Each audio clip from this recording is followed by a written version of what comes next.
పుల్వామా ఉగ్రదాడికి ప్రతీకారం తీర్చుకునే దిశగా మొదటి దాడి తెల్లవారుజామున 3:45 జరిగింది. 12 మిరాజ్ 2000 విమానాల్లో బయలుదేరిన వారిలో ఒక బృందం బాల్కోట్లోని ఉగ్రవాద శిబిరంపై బాంబుల వర్షం కురిపించింది. తొలుత ఈ బాల్కోట్ ఎక్కడుందని అనుమానం వ్యక్తమైంది. 2 బాల్కోట్లు ఉండడంతో అయోమయం నెలకొంది. అయితే పాక్ ఆక్రమిత కశ్మీర్లోని బాల్కోట్లో కాకుండా ఆక్రమిత కశ్మీర్ను సైతం దాటిపోయి మన సేనలు పాకిస్తాన్లోకి వెళ్లిపోయాయి. ఆ దేశంలోని ఖైబర్ పఖ్తూన్ఖ్వా రాష్ట్రంపై వైమానిక దాడులు జరిగాయి.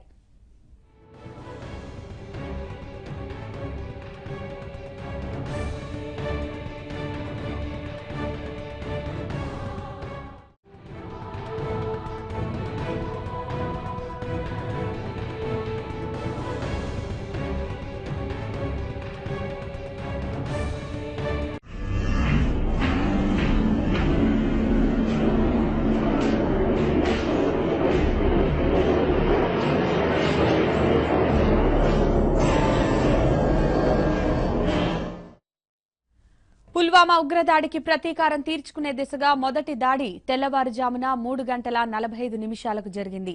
12 మిరాజ్ 2000 విమానాల్లో బయలుదేరిన వారిలో ఒక బృందం బాల్కోట్లోని ఉగ్రవాద శిబిరంపై బాంబుల వర్షం కురిపించింది. తొలుత ఈ బాల్కోట్ ఎక్కడుందనే అనుమానం వ్యక్తమైంది. 2 బాల్కోట్లు ఉండడంతో అయోమయం నెలకొంది. అయితే పాక్ ఆక్రమిత కశ్మీర్లోని బాల్కోట్లో కాకుండా ఆక్రమిత కశ్మీర్ను సైతం దాటిపోయి మన సేనలు పాకిస్తాన్లోకి వెళ్లిపోయాయి.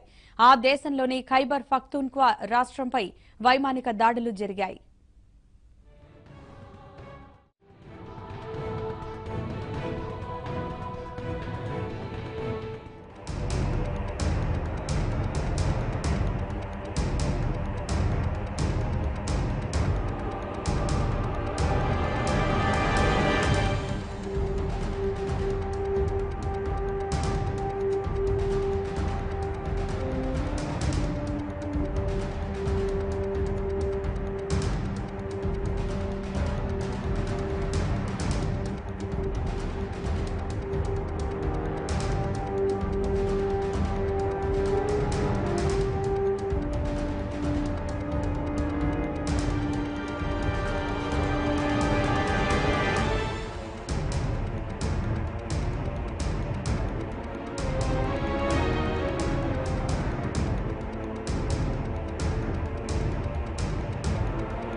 మొదటి దాడి జరిగిన 13 నిమిషాలకు పాక్ ఆక్రమిత కశ్మీర్లోని చీకోట్లో ఉగ్ర శిబిరంపై దాడి జరిగింది.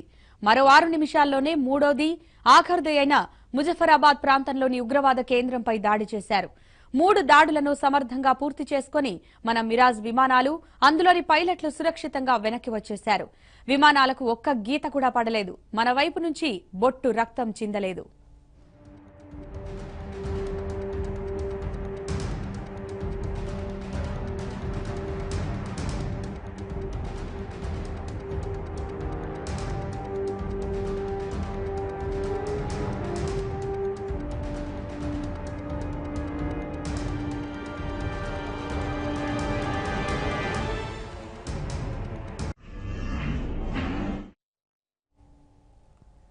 మిరాజ్ 2000లో digital weapon delivery navigation system ఉంటుంది. ఈ విమానం చిమ్మ చీకటిలో కూడా లక్ష్యాలను ధ్వంసం చేస్తుంది.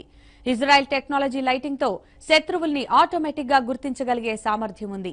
మిరాజ్ 2000లో single seater, 2 seater, multi role ఫైటర్లున్నాయి. ఈ విమానంలో 9 చోట్ల ఆయుధాలను తీసుకెళ్లొచ్చు. ఎయిర్ టు ఎయిర్ అంటే ఆకాశం నుంచి ఆకాశంలోకి బాంబుల్ని వేయగల సత్తా మిరాజ్ 2000 సొంతం.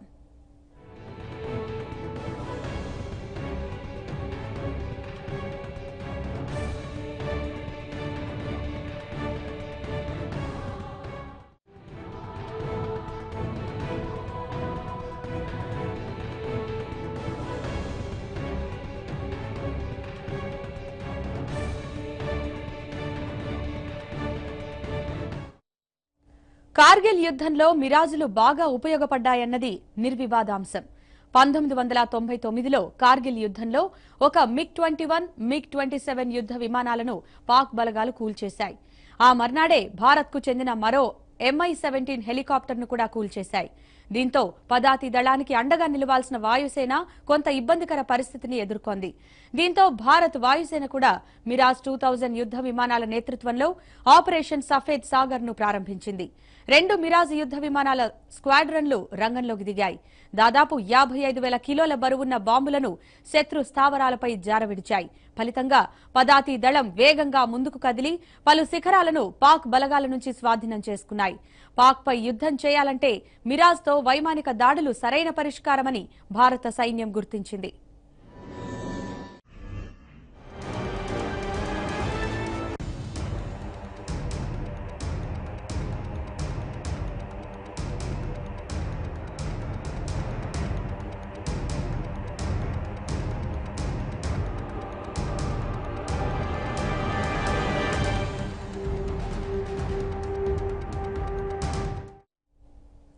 మిరాజ్ విమానాలు తక్కువ బరువుంటాయి. తమ కంటే ఎక్కువ బరువున్న ఆయుధాలను, బాంబులను మోసుకెళ్తాయి. శబ్ద వేగానికి 2.2 రెట్లు వేగంతో అవి దూసుకెళ్తాయి. గంటకు 2,300 కిలోమీటర్ల కంటే ఎక్కువ వేగాన్ని అందుకుంటాయి.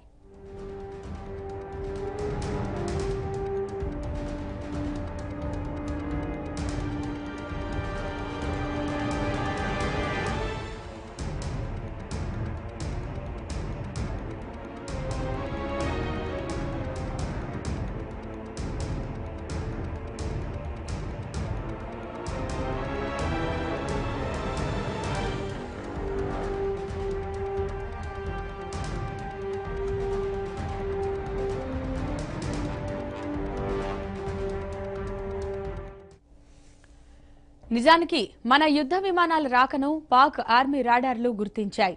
అడ్డుకునేందుకు F-16 విమానాలను పాకిస్తాన్ సిద్ధం చేసింది.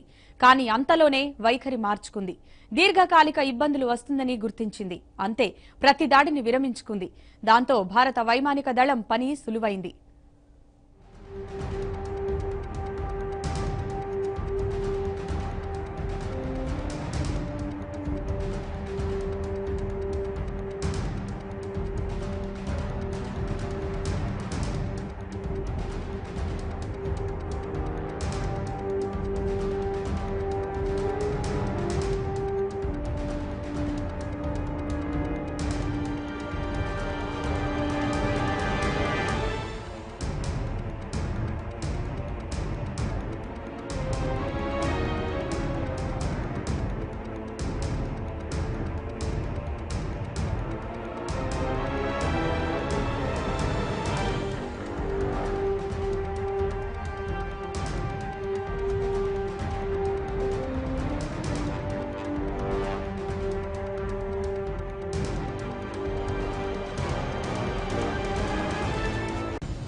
సరిహద్దుకు అటు ఇటు ఉద్రిక్త పరిస్థితులు నెలకొన్నాయి.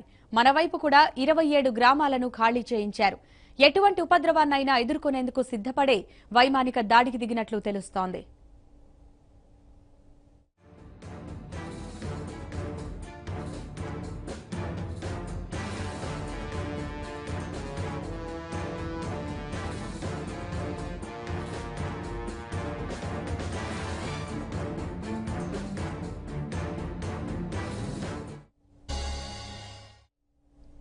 ప్రతీకార దాడి ఎలా ఉండబోతోంది? ఇది నిజంగా పెద్ద ప్రశ్నే. ఎందుకంటే 2016 సర్జికల్ స్ట్రైక్స్ తర్వాత కూడా పాక్ వైపు నుంచి ఎలాంటి స్పందన లేదు. ఉగ్రవాదులను రెచ్చగొట్టే దాడులు చేయించడం మినహా 2.5 ఏళ్లలో పాక్ ఇంతవరకు ప్రత్యక్ష కార్యాచరణకు దిగలేదు. పాక్ అదే వైఖరిని కొనసాగిస్తుందని నమ్ముతున్నారు.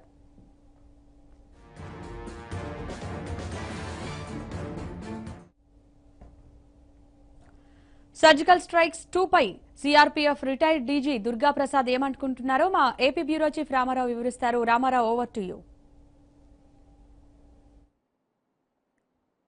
యోగిత, ఈరోజు భారతదేశం గర్వించదగ్గ రోజు. పుల్వామా ఉగ్రదాడిలో 40 మంది సిఆర్పీఎఫ్ జవాన్లు అమరులయ్యారు.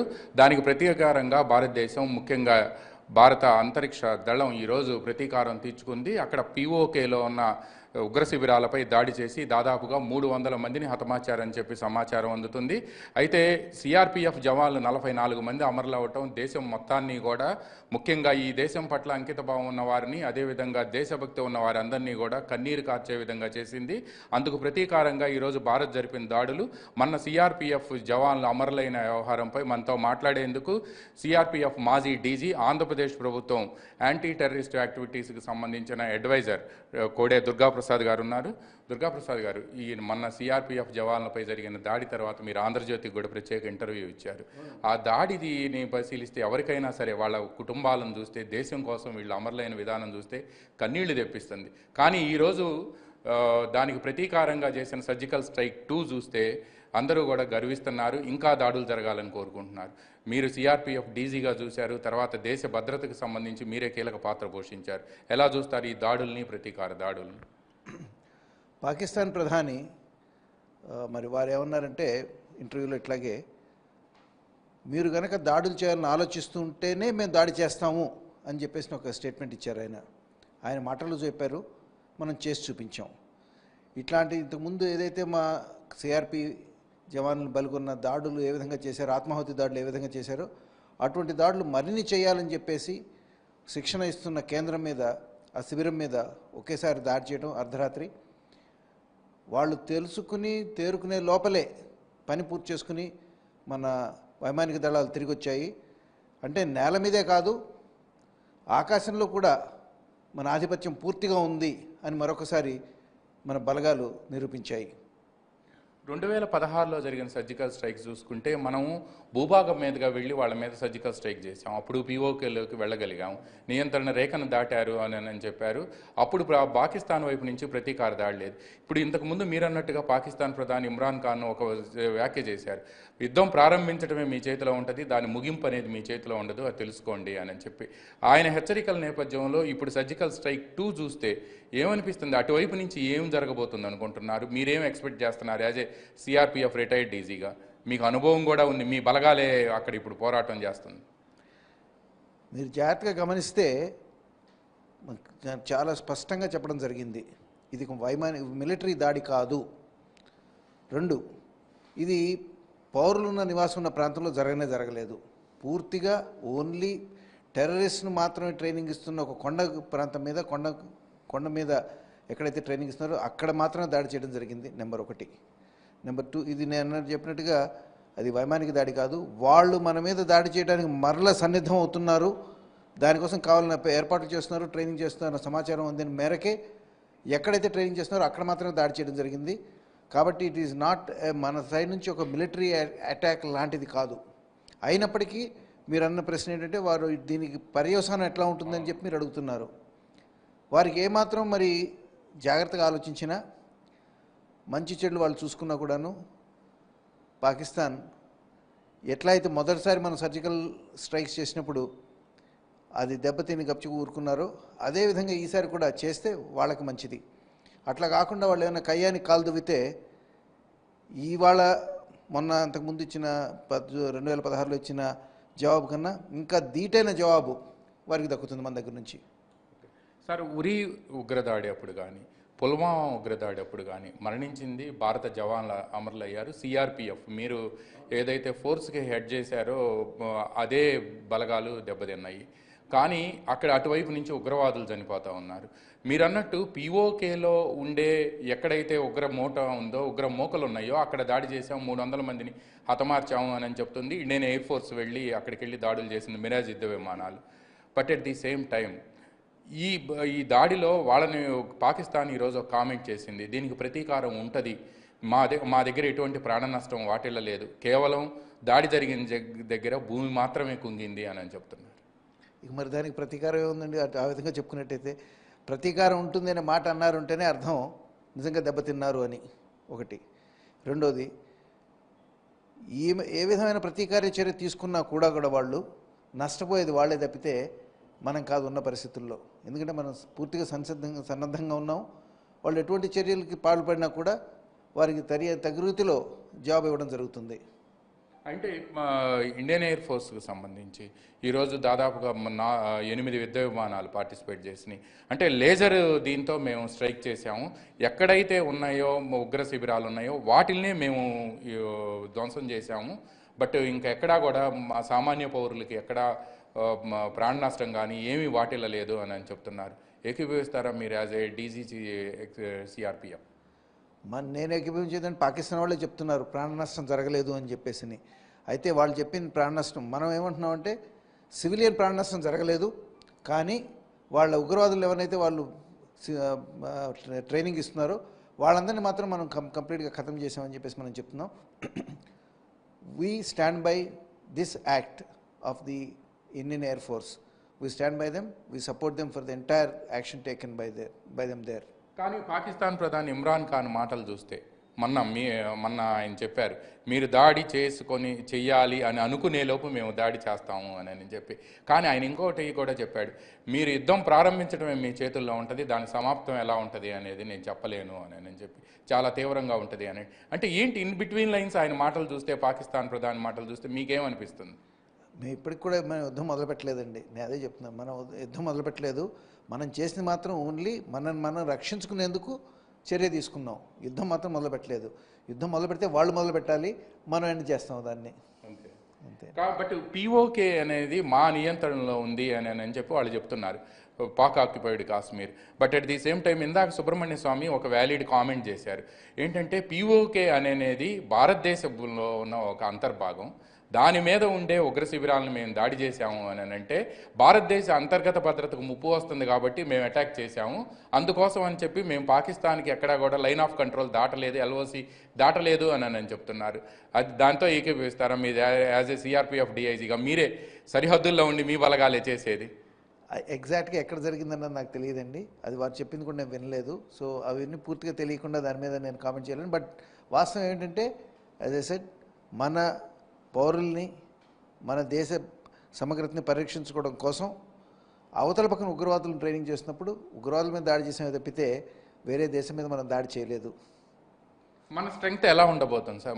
మనం ఒకవేళ పాక్ ఏదైనా సరే వారికి తెగబడితే మన స్ట్రెంగ్త్ ఎలా ఉంటుంది? తర్వాత మన ఆయుధ సంపత్తి కానీ లేకపోతే మన ఫోర్స్ కానీ ఎలా ధీటుగా సమాధానం చెప్పే అవకాశం ఉందా? 2 న్యూక్లియర్ కంట్రీస్. ఒక్కసారి కాదండి, ఇప్పటికీ 3 సార్లు చూపించాం వారికి. లాస్ట్ టైం 71లో చూపించాం ఎంతమంది సత్తా ఏమిటో. మళ్ళా కనుక కయ్యానికి కాలు దువ్వితే కార్గిల్ వార్లో కూడా చూపించాం. బట్ మళ్ళా కనుక కాలు దువ్వితే మరి ఇంకొకసారి, ఈసారి మరీ గట్టిగా చూపిస్తాం. అయితే సిఆర్పిఎఫ్ చాలా కీ రోల్ ప్లే చేస్తుంది దేశ భద్రతలో. అటువంటి సిఆర్పిఎఫ్ జవాన్లు 44 మంది చనిపోవటం అనేది, పైగా ఇటువంటి దాడులు మన దేశంలో ఇంతవరకు ఎప్పుడు కూడా ఒకేసారి వెళ్ళి సూసైడల్ అటాక్ తర్వాత ఒక వెహికల్తో వెళ్ళి ఇలా చేయటం అనేది ఎప్పుడు చూడలేదు. కానీ వాళ్ళని చూస్తే, ఆ రోజు చూస్తే కనీసం మృతదేహాలు కూడా దొరకని పరిస్థితి. ఏమనిపిస్తుంది అలా? అయ్యా, ఇవన్నీ దొంగ దెబ్బలు, దొంగచాటుకు వచ్చి చేసిన దెబ్బలు. దానికి కావాల్సిన విధంగా మరి జవాబు ఇవ్వడం జరిగింది. దాని మీద ఇక అటువంటి దాడులు మళ్ళీ జరగకుండా చర్యలు తీసుకుంటున్నారు. ఇప్పుడు అక్కడ సిఆర్పి కానివ్వండి, లోకల్ పోలీస్ కానివ్వండి, ఆర్మీ కానివ్వండి, అందరూ కలిసి ఉమ్మడిగా దానికి ఇటువంటి దాడులు మరింత జరగకుండా చర్యలు తీసుకుంటున్నారు. అండ్ దాని ఫలితం కూడా మనం చూస్తాం రాబోయే రోజుల్లో. సార్, 2 న్యూక్లియర్ కంట్రీస్, అటు పాకిస్తాన్ ఇటు ఇండియా, ఇటువంటి దేశాల మధ్య యుద్ధం రాకూడదు అని చెప్పి యుఎన్ సెక్యూరిటీ కౌన్సిల్ చెప్తుంది. ఇది మంచిది కాదు అని చెప్తుంది. ఈరోజు జరిగిన దాడికి సంబంధించి కూడా భారతదేశం తీవ్ర ఆగ్రహంగా ఉంది, ప్రతీకారం తీర్చుకోవడానికి సిద్ధంగా ఉంది అని చెప్పి ట్రంప్ మొన్న కామెంట్స్ చేశాడు. ఒకవైపు చైనా వైపు నుంచి కూడా అతన్ని మన ఎవరైతే దాడికి పాల్పడ్డారో ఆయన్ని ఉగ్రవాదిగా, అంతర్జాతీయ ఉగ్రవాదిగా ప్రకటించడానికి వీల్లేదు అని చెప్తుంది. ఈ పరిణామాలన్నీ చూస్తే అంతర్జాతీయంగా కూడా ఈ భారతదేశం ఈరోజు జరిపిన సర్జికల్ స్ట్రైక్ 2 ఇది ఏమైనా ఉద్రిక్తత సృష్టించే అవకాశం ఉందనుకుంటున్నారు? ఉద్రిక్తత లేకపోతే సృష్టించడం అనుకోవాలండి. ఉద్రిక్తత ఉంది, అయితే దానికి సరైన జవాబు వాళ్ళు ఇచ్చాం. It will continue like that. వాళ్ళు ఏం ఫర్దర్గా చేస్తారని నేను అనుకోను. But let us see what will happen. అంటే యునైటెడ్ నేషన్స్ కూడా, సెక్యూరిటీ కౌన్సిల్ కూడా చెప్పింది, మీరు అతన్ని ఎట్టి పరిస్థితుల్లో కూడా ఇంటర్నేషనల్ టెర్రరిస్ట్గా మీరు ముద్ర వేయాల్సిందే అతనికి అని చెప్పింది. కానీ ఈ రోజు వరకు కూడా ఆ దిశగా కూడా ఏమీ చర్యలు చేపట్టలేదు. ఇండియా మట్టికి డిమాండ్ చేస్తుంది, అంతర్జాతీయ వేదికలన్నిటి మీద డిమాండ్ చేస్తుంది. మొన్న విదేశాల నుంచి వచ్చిన ప్రతినిధుల దగ్గర కూడా మోడీ కామెంట్ చేశారు. చైనా వాళ్ళకి రక్షణగా ఉంది కాబట్టి ఆ సెక్యూరిటీ కౌన్సిల్లో అవుతున్న వాటికి వాళ్ళు అడ్డం పడుతున్నారు. బట్ సాధిస్తాం. అటువంటి ప్రయత్నాలు ఫలించే అవకాశం ఉందా? ఓవర్ టైం అవుతుందండి, తప్పకుండా అవుతుంది. తర్వాత ఇప్పుడు ఈరోజు రాజస్థాన్లో ప్రధాని మోడీ కొన్ని కామెంట్స్ చేశారు. శత్రువు కన్నెత్తి చూస్తే భయపడే విధంగా చేస్తాను, ఇక ఊరుకోము. భారతదేశంలో ఎవరైతే సిఆర్పిఎఫ్ జవాన్లు మరణించారో వాళ్ళ కుటుంబ సభ్యుల ప్రతి కన్నీటి బొట్టుకి కూడా లెక్క చెప్తాను అని అన్నారు. అది కూడా అంటే మన వైపు నుంచి చూస్తే ప్రతీకార దాడి ఉంటుంది అని మీరు అన్నట్టుగానే పిఓకేలో ఉండే ఉగ్ర శిబిరాల మీద చేశాం. యుద్ధం ప్రారంభించలేదు కానీ జాగ్రత్తగా ఉండండి అని చెప్పి మోడీ హెచ్చరిస్తారు. అంతే, కరెక్ట్గా చెప్పారండి. అది మనం యుద్ధం ప్రారంభించలేదు కానీ వాళ్ళని జాగ్రత్తగా ఉండమని చెప్తున్నాం, హెచ్చరిస్తున్నాం. బట్ ఏంటంటే మా వైపు కన్నెత్తి చూస్తే ఆ కన్ను తీసేస్తామని చెప్తున్నాం. అంటే ఫోర్సెస్ సన్నద్ధత ఎలా ఉందండి? మిమ్మల్ని కూడా ఢిల్లీ పిలిచినట్టున్నారు ఇప్పుడు ఈ నేపథ్యంలో. ఏం లేదు, but any day any time we're ready for facing any consequences అండి. ఎనీ థ్రెట్, పొరుగు దేశాల నుంచి ఎటువంటి థ్రెట్ ఉన్నా కూడా దాన్ని సమర్థవంతంగా ఎదుర్కొనేందుకు మన బలగాలు ఎప్పుడు సంసిద్ధంగా ఉన్నాయండి. ఇప్పుడు మరింత ప్రత్యేకించి ఇవాళ మరింత సన్నిసిద్ధంగా ఉన్నాయి. ఇవాళ గుజరాత్లో కూడా ఈ సర్జికల్ స్ట్రైక్స్ జరిగిన తర్వాత ఈరోజు మార్నింగ్ డ్రోన్స్తో గుజరాత్ సరిహద్దుల్లో అంటే పాకిస్తాన్కి మనకి ఉన్న బోర్డర్లో డ్రోన్స్తో నిఘా చేస్తున్నారు. ఆ నిఘా డ్రోన్స్ని కూడా వీళ్ళు ధ్వంసం చేశారు. అంటే పాకిస్తాన్ దాదాపుగా సరిహద్దులన్నింటిలో కూడా ఉగ్రవాదుల్ని కానీ లేకపోతే వాళ్ళ ప్రోత్సాహంతో ఆర్మీ కానీ అక్కడికి వచ్చిందనే ఇదేమన్నా ఇండికేషన్స్ ఉన్నాయి? బేసిక్గా అండి, ఎప్పుడైతే బంగ్లాదేశ్ పాకిస్తాన్ నుంచి విడివడిందో అప్పుడే Pakistan has taken a decision. మనం న్యూక్లియర్ పవర్ కావాలి అన్నది ఒకటి. రెండోది, ఇండియాని will make India bleed with 1000 cuts అని చెప్పేసి ఆ రోజు నాడు మిలిటరీ డాక్టర్ని ఒకటి అడాప్ట్ చేశారు. దానికోసమనే వాళ్ళు ఈ విధంగా ఉగ్రవాదాన్ని దేశంలో రకరకాల ప్లేసుల్లో చేయాలని చెప్పి ట్రై చేశారు. ముందు ఖాళిస్తాన్ చేశారు, తర్వాత ఇప్పుడు కాశ్మీర్లో చేస్తున్నారు. They will continue to do that. వాళ్ళకి ఎప్పటికప్పుడు మనం జాబులు ఇస్తూ ఉంటే వాళ్ళు ముందుకు ఒక అడుగు వేసుకుందాం అనుకున్న తరుణంలో మనం దెబ్బ కొడితే ఆటోమేటిక్గా వెనక్కిపోతున్నారండి. It will continue that way. కాశ్మీర్లో చూస్తే మనం ఒకవైపు అక్కడ ఉండే ఎవరైతే చనిపోయారో ఆ చనిపోయిన తర్వాత మన బలగాలు కూడా అక్కడికి వెళ్ళినాయి. కానీ అక్కడ లోకల్గా వాళ్ళను కూడా కన్విన్స్ చేయాల్సిన అవసరం గవర్నమెంట్ ఆఫ్ ఇండియా మీద ఉంది. ఎందుకంటే లోకల్గా ఉండే పబ్లిక్ను కూడా సరిహద్దు గ్రామాలన్నీ ఖాళీ చేయించారు. వాళ్ళ తోడ్పాటు లేకుండా మనం యుద్ధానికి వెళ్ళటం కానీ లేకపోతే అటువైపు నుంచి దాడులు చేయటం కానీ కరెక్ట్ కాదేమోనని కొంతమంది మిలిటరీ ఎక్స్పర్ట్స్ చెబుతున్నారు. ముందు వాళ్ళని కన్విన్స్ చేయాలి అని చెప్పి పబ్లిక్ని మనం ఎంతవరకు అయితే అంత దగ్గర తీసుకుంటున్నామండి. పర్టికులర్లీ ఏదైతే బార్డర్ ఏరియాస్లో ఉన్నారో వాళ్ళని తప్పకుండా తీసుకుంటున్నారు. తీసుకోకుండా ఇటువంటి సక్సెస్ జరగవు. మీకు సక్సెస్ ఏదో సర్జికల్ 1 కానీ సర్జికల్ 2 కానీ సక్సెస్ జరిగింది అని అంటే లోకల్ పీపుల్ అక్కడ ఉన్నవాళ్ళు they are with us. Without that these things cannot be achieved. Sir ఎంత దూరం వెళ్లాల్సి ఉంటుంది సార్ ఈ సర్జికల్ స్ట్రైక్ 1 కానీ 2 కానీ? కింద మన ఎర్త్ మీద వెళ్ళిన ఫోర్సెస్ కానీ లేకపోతే ఈ ఇండియన్ ఎయిర్ ఫోర్స్ కానీ ఎంత దూరం వెళ్లాల్సి ఉంది surgical strike? Depends on the camp distance. ఒక్కోసారి it may be within 1 kilometer, ఒకసారి it may be within 10 kilometers. నాకు కరెక్ట్గా వివరాలు తెలియని వాటి గురించి నేను చెప్పడం సరి అయిన విషయం కాదు. సో నాకు తెలియని విషయాల గురించి నేను చెప్పను, బికాజ్ దాని గురించి యాక్చువల్గా ఎంత డిస్టెన్స్లో వెళ్ళారో నాకు తెలియదు. But yes, it can be close by, it can be far off, but fact remains that we have gone there, we have achieved it and they have not disputed it. జరగలేదు అని వాళ్ళు కూడా అనలేదు, ఇది జరిగాయని చెప్పి ఒప్పుకున్నారు. ప్రాణ నష్టం పౌరులు ఎవరు చనిపోలేదు అని అన్నాను. అంతే, పౌరులు చనిపోలేదు అన్నారు. Which is we're also saying పౌరులు ఎవరిని మేము చంపలేదు అని అంటున్నాం. వీఆర్ ఓన్లీ సేయింగ్ ఎవరైతే ఉగ్రవాదులు ఉన్నారో అందులో వాళ్ళు కూడా ట్రైనింగ్ అవుతున్నారు. దేనికి ట్రైనింగ్ అవుతున్నారు? మన మీద దాడి చేయడానికి ట్రైనింగ్ అవుతున్నారు. ఎటువంటి దాడి చేయడానికి? ఇటువంటి మనం చూసిన పుల్వామాలో చూసిన దాడులు ఇంకా మరిన్ని చేయాలని చెప్పి వాళ్ళకి ట్రైనింగ్ ఇస్తున్నారు. అటువంటి దాని మీద మనం దాడి చేసాం. అది it is not a act of war, it is only an act of protecting our own interest. Hizbul Mujahideen అంతమైనట్టే? చాలా టైం పడుతుంది దానికి. ఇంకా వాళ్ళు ఎవరైతే హిజ్బుల్ ముజాహిద్దీన్ లీడర్ని తెక్మ వాళ్ళని పూర్తిగా మనం తీస్తామో, మొన్న ఇందాక ఇంకెవరో చెప్తున్నారు, అన్లెస్ వాళ్ళ లీడర్స్ని తీస్తే ఇంకో లీడర్ వచ్చి కూర్చుంటాడు. వాళ్ళ ఆర్మీలో కూడా మార్పు రావాలా, వాళ్ళ ఐఎస్ఐలో మార్పు రావాలా, వాళ్ళ పొలిటికల్ లీడర్షిప్ వాళ్ళని కంట్రోల్లోకి తీసుకుని వాళ్ళని కంట్రోల్ చేసిన రోజు నాడు ప్రాబ్లం ఇవన్నీ తగ్గుతాయి. అప్పటిదాకా ఏదో కొద్ది మనకి ఇరిటెంట్ చేయాలని చెప్పి ప్రయత్నం మాత్రం జరుగుతూనే ఉంటుందండి. థ్యాంక్ యూ వెరీ మచ్ అండి.